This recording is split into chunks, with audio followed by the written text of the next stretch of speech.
The Arabian Desert. A vast ocean of drifting sands and scorched, sun-baked rocks. Beneath these endless dunes, oil. The lifeblood of our new mechanical century. For more than 400 years, the Ottoman Empire has ruled these lands, controlling all that's to be found here. But the Ottomans do not rule unopposed. Small bands of Bedouin rebels have united to overthrow the empire. They strike without warning and then vanish into the desert. Fighting alongside them is a lone British officer whose exploits have earned him wide renown. The world has taken to calling this man Lawrence of Arabia. In the desert, you rely on good planning, but you also hope for a dash of luck. And luck was with us when we learned of a recently derailed Ottoman train carrying a most interesting piece of cargo. A small patrol had joined the Ottomans who survived the crash. Together, they guarded the wreckage and waited for reinforcements.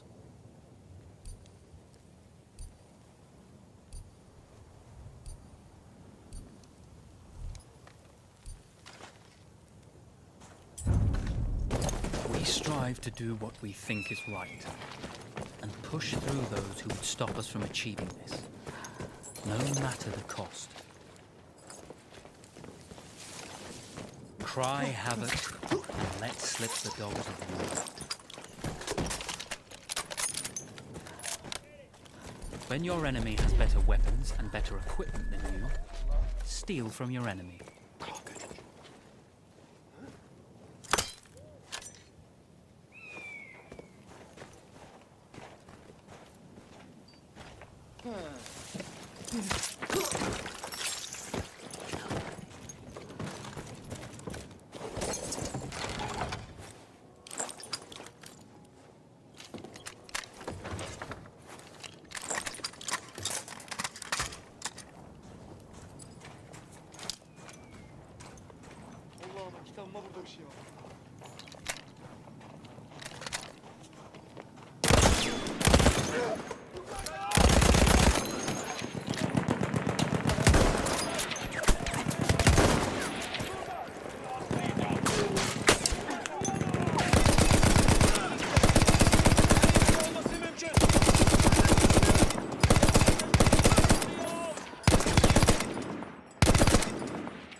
Now, it's over.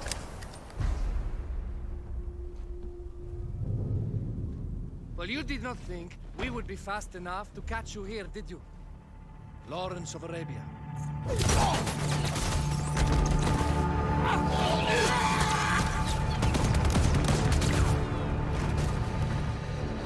Actually, I was rather depending on it. Lawrence. Well, this is very clever. Now the hunter becomes the hunted. So who might you be? How enchanting you are, my dear. Ahmed. I'll show you enchanting. If it weren't for you, I'd be free. Free, is it? You'll be free when you're dead. And I'm happy to tell you, the Empire intends to grant you all this freedom very soon. Even now, an engine of destruction scours this desert, obliterating your allies, your families, your homes. Soon there will be nowhere to run. Nowhere to hide. Soon all that you know, and all that you love, will be ashes. You will all be free.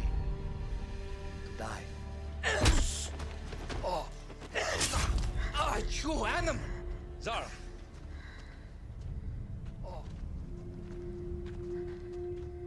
Now I understand that you would like nothing more than to strip the flesh from that man's feet and send him off into the desert naked to die.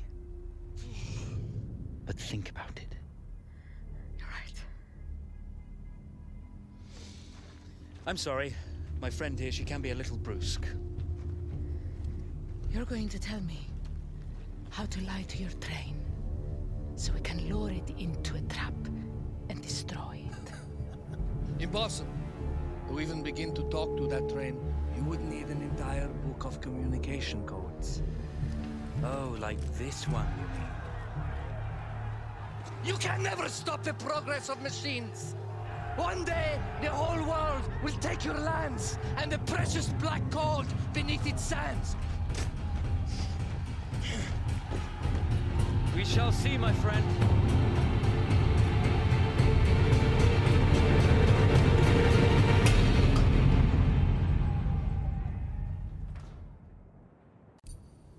Of course, obtaining the codebook was not enough. To destroy this Iron Dragon, this Canavar, as the Ottomans had named it, we had to send it 3 encrypted messages telling it to stand down. There were Ottoman outposts scattered along the railroad tracks. The commanders there carried high-priority message capsules. We had to use those to send our orders. Infiltrating the village wouldn't be easy. A full detachment of Ottoman soldiers had occupied it. The Ottomans had chosen an isolated location for their desert outpost. It seemed lightly defended. It was also well stocked with arms and equipment. The ancient ruins were all that remained of a civilization now lost to time. The Ottoman Empire brought in the modern world with a host of armored vehicles and field guns.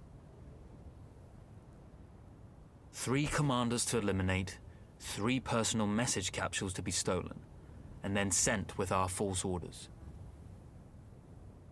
How Zara tackled this dangerous and audacious mission was up to her.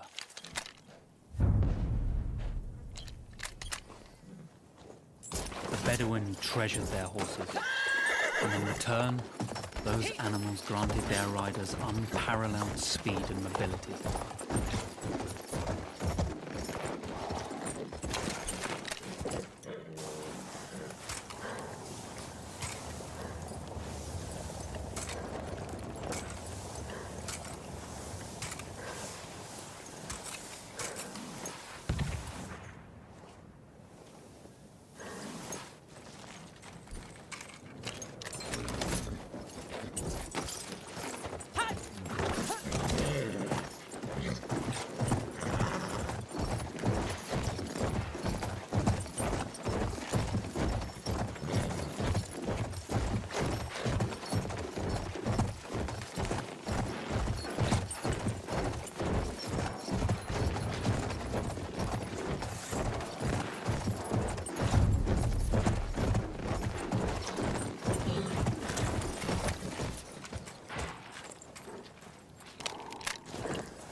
Etrafını sar!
A single order wouldn't be enough. Ottoman protocol required the message to be received in triplicate before the train would acknowledge it as genuine.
Although you see, the message had already been sent, my dear. Not the message you would have wanted. Elorens was such a good host. It almost seemed rude to escape. I made sure to note the location of Lawrence's camp, of course. Which means the train knows too. Twice, you told that train everything was clear. But I told it exactly where to attack.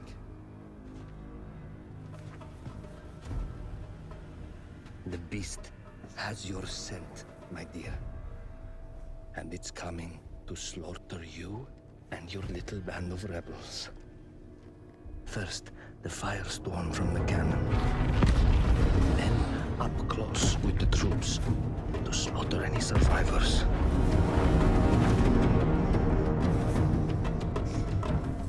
The legend of Lawrence of Arabia dies tonight.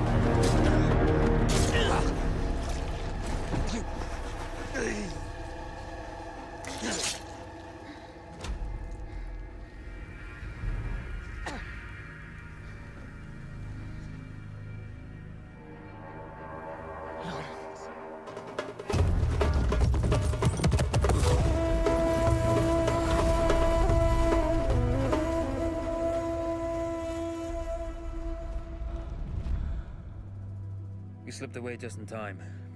Tilkitchi was a fool to think we'd ever stay after he escaped. The Carnival won't stop hunting us. No, it won't. Let me think. The train's coming a long way. So it'll have to stop to take on water. That's where we strike. Agreed. I'll deal with any sentries, then rig explosives on the track. Yes, and I'll rally our fighters. When I blow the lines, the train will be trapped. So when you hear the blast, you need to attack them with everything you have. It's good. But you know that there's a chance the men may not come. You may set off those explosives and find you're out there all alone. You know that. I guess I won't know either way until I set it off.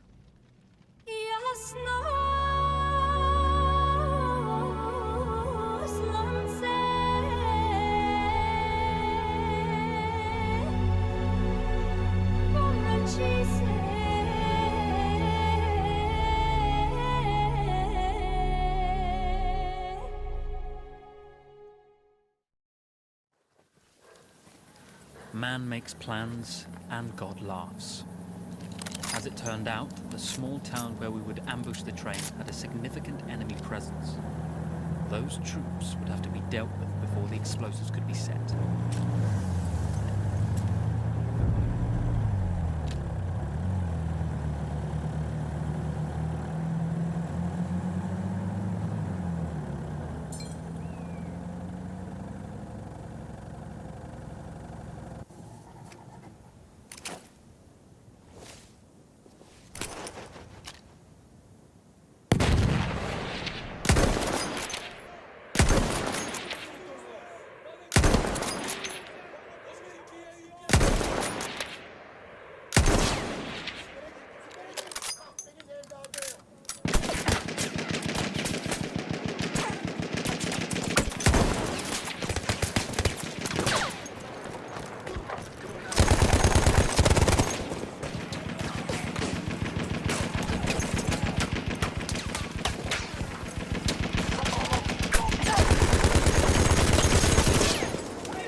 Man makes plans and God laughs.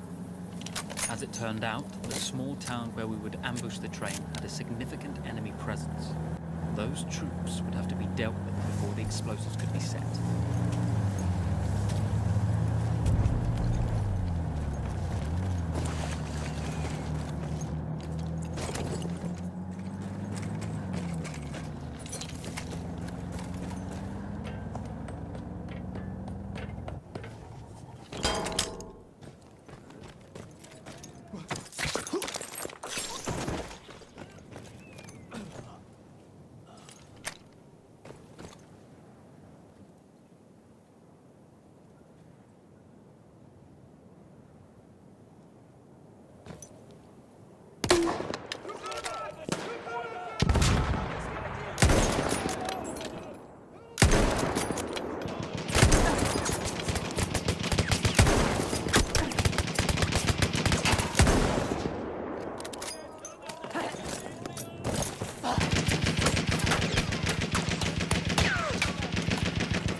Once Zara secured the town, the trap could be set for the arriving train.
Vengeance can be a sweet or bitter brew. How did you find it, Zara?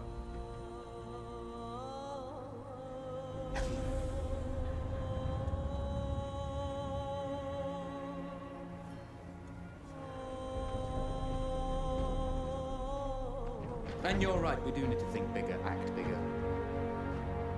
Maybe even the Suez Canal.